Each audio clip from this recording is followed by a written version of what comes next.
So here are all the ingredients that we're going to need to make our rajma today. The first and most important being the kidney beans themselves, the rajma. And you have two options here. You can either soak dried kidney beans for probably about 24 hours and then boil them in a pressure cooker, most likely, until they're soft and tender, and they'll have kind of this liquid, this sticky liquid that they are in, and that's just a result of the water interacting with those beans and cooking them and drawing out some of those proteins in there. And I'm gonna make a confession, I have not done that today, and I'll tell you why. Now this rich, thick water is also going to be added to our rajma as well. I'm not going to waste any of it, and it's kind of viscous and thick, and that's what's going to make our sauce really delicious, and it's going to give it a lovely color as well. So don't worry, you can use the water, and I promise you it's going to make your rajma 10 times better.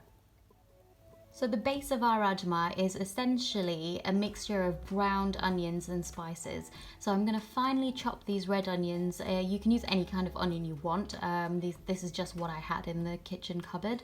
And we're going to chop them up really finely, just saute them off in some oil. I'm using rapeseed oil today, and all you need to do is brown them, and when they brown they become caramelized and sticky and sweet, and they're going to give the base of this rajma a really delicious kind of sweetness and earthiness. So that paired with our tomato paste over here. This is double concentrate tomato paste, and I love to use this because it gives our rajma a great color, and it also gives it that sourness that it needs to kind of stand up to all of those other spices and flavors that are going on in the dish. Spice wise, we're gonna go in with some ginger, some garlic, which I'm gonna chop up really finely, some whole cumin seeds, some ajwain or ajmo. These are just carom seeds, and they're gonna give them a really lovely flavor of kind of menthol and just general yumminess. And then I'm gonna also add in some black cardamom. This is a whole black cardamom, and as you can see, let me just focus on that for you. Look, it's pretty big, right?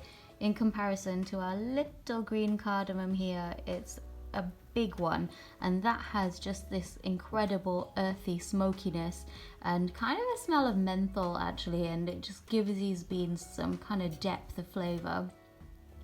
We're also gonna add some green cardamom pods. I'm gonna take the shells off here and just use the seeds inside, some bay leaves, a couple of cloves, some salt, turmeric, Kashmiri chili powder, and a little bit of asafoetida, and that's just gonna help in our digestion of these beans as well. And then finally, we're gonna finish this lovely dish of rajma off with some butter, some kasuri methi, and some garam masala. And if you want to keep this vegan, you can completely skip the step of adding butter, or you can add your favorite vegan butter substitute as well. That's completely your choice. I'm just heating up my large non-stick pan here, and it's over a high heat, and I'm going to add about a tablespoon and a half of oil and let that kind of heat up lots so that it's nice and hot for our onions. So into my hot pan, I'm going to add all of my chopped onions, and that looks like a lot, but remember, this is going to be the base to our sauce, so we need quite a lot of them for that lovely sweetness. And our first job here is to caramelize these onions completely, and we're not going to add any of our whole spices yet because we want these onions to kind of cook and just kind of become sweet and soft and sticky. And if we add all of our spices now, they're going to burn before the onions have a chance to get there. So let's just take this easy, and what you can do to help this browning process along is just add a pinch of salt, and what that will do is draw out some of that moisture from the onions so that they break down and kind of cook much quicker than if you were not to add it. Now our onions are at a point where they are lovely and golden, and they've cooked down significantly to what they were like before, and that is really important because firstly that tells us that they are lovely and sweet and also soft enough to be blended for that lovely kind of sauce base that we're going to need for this rajma. So at this point I'm going to go ahead and add all of my whole spices and my garlic and ginger. So if you remember our nifty little plate from earlier, I've got my ginger here, which has been cut into rough chunks, some garlic which has been chopped up, 2 cloves, some whole cumin seeds, some ajwain or carom seeds. These are the whole cardamom seeds which we've taken the pods off of, and these are just the seeds that are inside.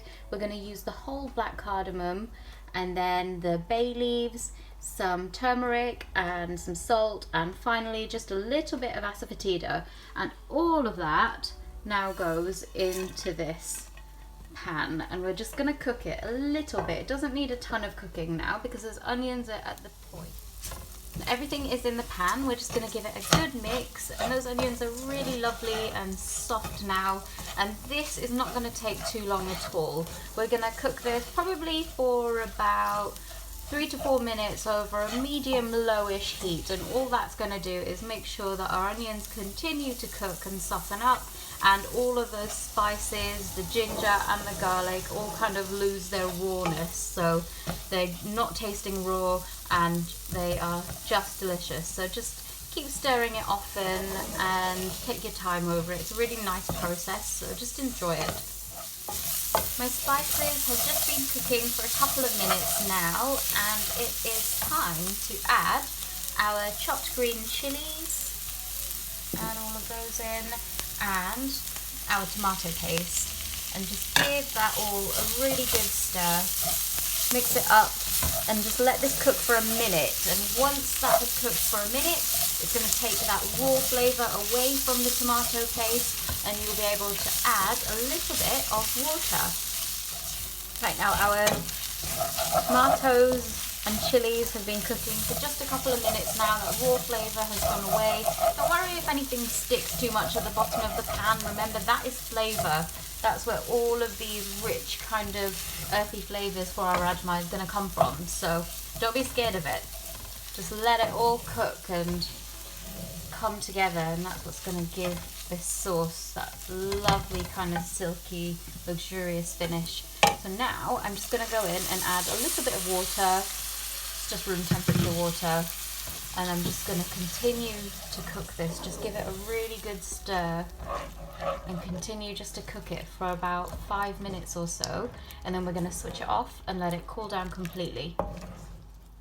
My sauce is starting to look kind of like a jammy consistency. It's quite wet. We've still got some of that water in, which is good because that's what's going to help us grind it in our blender. If it's completely dry, then it's not going to blend properly, so make sure that it's not completely kind of one solid mass. You want it to be a little bit watery like this, and we just let it cool down.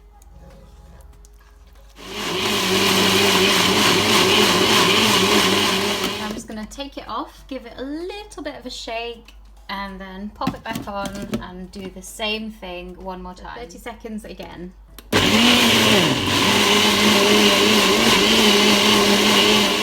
So I've got a clean pan here again. It's the same pan that we used before, and it's just over a medium heat.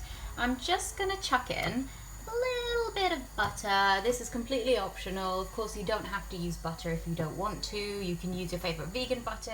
My butter is lovely and melted now and kind of sizzling away, and now all we need to do is add in the last touches. So a little bit of red chili powder, some kasuri methi or dried fenugreek leaves, and some garam masala, and that is just going to finish this dish off so perfectly. And adding the Kashmiri chili powder to the oil like this, or the butter in this case that I'm using, will just give this a really lovely kind of red finish, which is so iconic of delicious rajma. Just give it a couple of seconds. You really don't want it cooking too much at all, and then all you need to do is add in the sauce, and I've still got some sauce left in there, so what I'm going to do is add a little bit more water to that and rinse it out and pour all of that into this as well. Now I've just shaken out my blender jar, And we're gonna pour all of that in there as well, and then just give this a nice stir. It's over a medium heat now, and the sauce is just looking absolutely delicious. And just after a couple of seconds, it is time to add in our cooked rajma and the juice from the cans.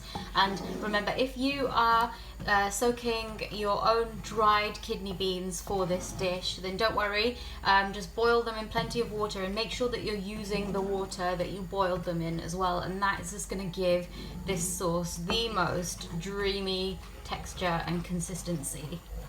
It's going to be perfect with rice. Now I'm going to pour in all of my kidney beans and the juice, and then just give this a good old mix up, a good old stir, and this is going to be so delicious.